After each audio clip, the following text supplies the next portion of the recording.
Good morning students. तो आपने देखा कि पिछले वीडियो में हम प्रश्नावली कर रहे थे 16.4 प्रश्नावली के हमारे 4 क्वेश्चन तक हमने पिछले वीडियो में कर लिया था। आज इस वीडियो में हम देखेंगे क्वेश्चन नंबर 5, 6 और 7। तो बेटा क्वेश्चन नंबर 5 पढ़ लीजिए। मैं पहले 5 और 7 नंबर क्वेश्चन करता हूं। देखो क्वेश्चन, देखो इसमें क्या है कि आकृति का परिवर्तन करना है आपको। ये ऐसे क्वेश्चन है जैसे बेलन है, बेलन से आपको शंकु बनाना है, गोला बनाना है, गोला से वापस बेलन बनाना है, ऐसे क्वेश्चन है। देखिए एक बेलन शीशे का बना हुआ है जिसकी त्रिज्या 4 सेमी व ऊंचाई 10 सेमी है। इसे पिघलाकर 2 सेमी के कितने गोले बनाए जा सकते हैं? ठीक है ना। देखिए आपके पास बेटा क्वेश्चन कौन सा है हमारा? एक क्वेश्चन नंबर है 5। बेटा आपके पास ऐसी एक बेलनाकार आकृति आपको दी गई है। ये बेलन देख रहे हो बेटा आप? ऐसा होता है बेलन। अच्छा, इस बेलन से आपको बनानी है बेटा छोटी छोटी गोलियां, यानी छोटे छोटे गोले बनाने हैं। ऐसे बेटा आपको इस बेलन की सहायता से ऐसे छोटे छोटे गोले बनाने हैं।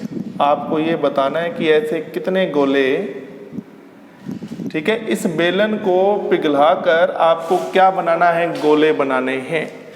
बेलन बेटा बड़ी आकृति है तो इसकी त्रिज्या को बड़ा लिखेंगे, और गोले यहाँ पर एक छोटी आकृति है तो इसको हम स्मॉल r लिखेंगे।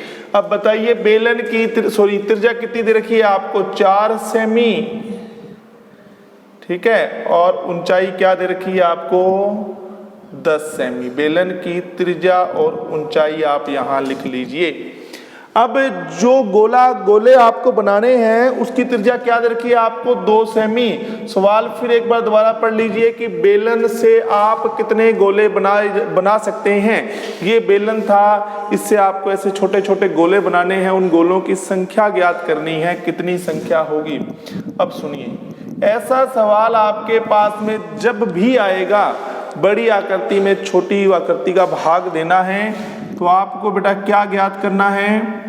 गोलों की संख्या, ठीक है। तो बड़ी आकृति कौन है बेटा? बेलन।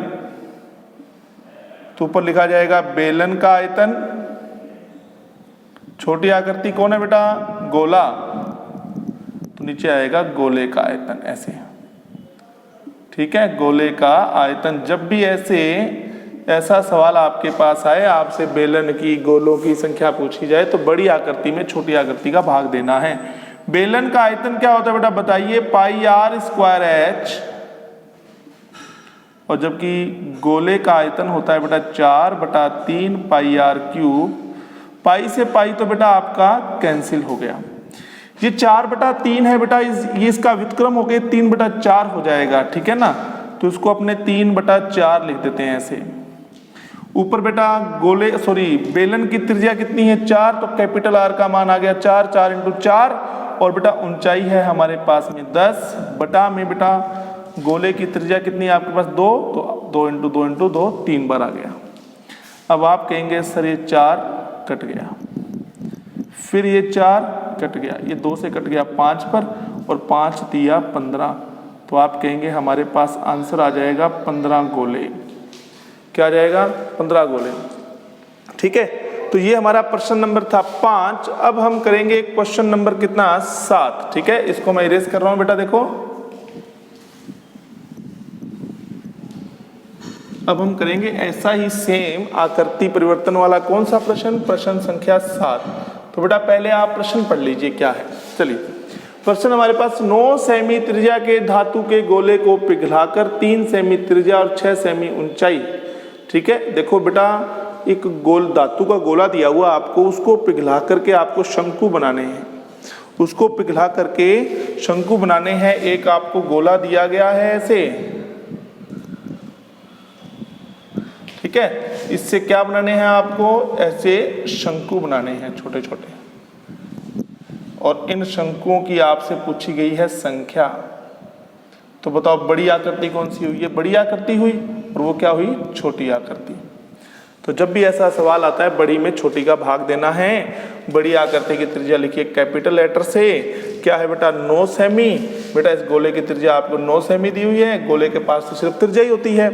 और बेलन जो है उसकी आपको त्रिज्या और ऊंचाई दे रखी है, r बराबर कितना 3 सेमी, ठीक है, और h बराबर कितना 6 सेमी। तो आगे बात समझ में। तो चलिए अब आप कहेंगे सर शंकुओं की संख्या क्या बनाना है बेटा आपको शंकु, तो आप कहेंगे सर शंकुओं की संख्या क्या आएगी, बोलिए बेटा कितनी आ जाएगी शंकुओं की संख्या। बड़ी आकृति में छोटी आकृति का भाग, तो ऊपर बेटा बड़ी आकृति क्या है गोला, तो आप ऊपर लिखेंगे गोले का आयतन, छोटी आकृति क्या है बेटा शंकु, तो यहां लिखेंगे शंकु का आयतन, शंकु का आयतन, ठीक है बेटा जी, शंकु का आयतन। अब आप ये बताइए कि गोले का आयतन क्या होता है 4/3 पाई। बेटा गोला बड़ी आकृति है तो कैपिटल R से, शंकु छोटी आकृति है तो स्मॉल लेटर से 1/3 पाई R स्क्वायर H। पाई से पाई कट गया, 3 से 3 कट गया, 4 गुना में बेटा R कितना है कैपिटल R आपके पास 9, तो 9 गुना में 9 गुना में 9, यहाँ देखिए कितना है 3 गुना में 3 गुना में 6, 3 तिया ये हो गया 9 कट गया बेटा, और ये देखो 3 से कटा 2 पर, और ये 3 से 3 पर, और ये 2 से बेटा 4 कट गया 2 पर, तो ये कितने आ गए 54 शंकु। यानी कितने शंकु बना सकते हैं आप 54 शंकु आप यहाँ पर, यानी 54 शंकु आप यहाँ पर बना सकते हैं। बहुत सिंपल सा क्वेश्चन था, ठीक है। इसी तरह से आप प्रश्न पढ़िए 6 नंबर। 6 नंबर जो प्रश्न है वो गोलीय कोष से संबंधित है। याद है आपको मैंने गोलीय कोष बताया था, खोखला गोला जिसका अंदर के भी पृष्ठ होता है और बाहर का भी पृष्ठ होता है। इसको इरेज कर रहा हूं मैं, देखो 7 नंबर क्वेश्चन को। अब हम करेंगे 6 नंबर क्वेश्चन। देखिए क्वेश्चन नंबर 6 हमारा क्या है कि एक आपको बेटा गोलीय कोष दिया गया है। देखो गोलीय कोष जो अंदर से क्या होता है बेटा, ऐसे देखो मैं आपको आकृति बना के दे रहा हूं, ये है गोलीय कोष। एक तो होती है इसकी अंदर की त्रिज्या जिसको हम R2 लिखते हैं, एक होती है इसकी बाहरी त्रिज्या जिसको हम R1 लिखते हैं। ये हो गई इसमें लगी हुई धातु,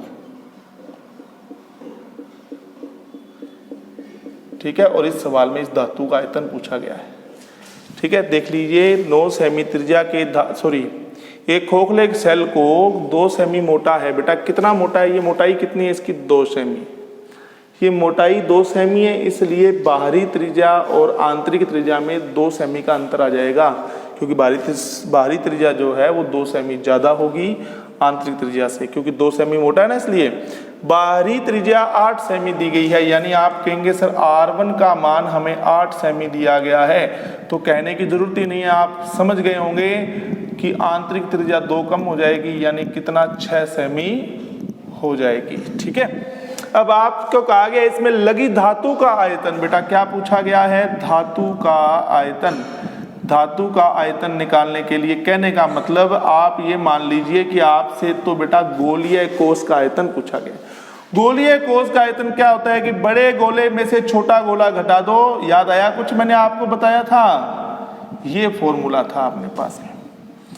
4/3 पाई की वैल्यू बेटा 22/7, यहाँ आ जाएगा 8 की पावर 3, R2 का मान 6 है तो 6 की पावर 3।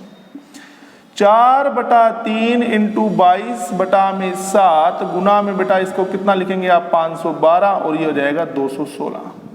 512 में से बेटा आप घटा दीजिए 216, तो देखो 512 में से अगर हम 216 घटाते हैं तो आपके पास क्या बच जाएगा, तो आप तो सीधा सीधा हिसाब रखिए कि 500 में 200 गए 300, और आप ये कह सकते हैं ये आ जाएगा 296।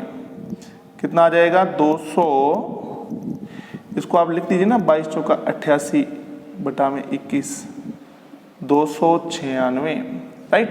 512 में से 216 घटा लीजिएगा, 200 कितना आ जाएगा हमारे पास में बेटा।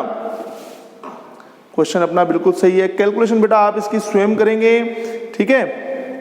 तो 296 आ गया। चलो मैं और बता देता हूँ आपको, चलो 296 को फिर गुना कर देना आप 88 से, 8 छिका 48, 4 8 9 72 और 4 76, 7 8 दूनी 16, 16 और 7 कितना 23, ये 8, 6, 3, 2 कितना हो जाएगा बेटा 4, 14, 1, 9 और 1 10, 1, 6 और 1 7, तो आज ये आ जाएगा बेटा आपके पास 27,048, सॉरी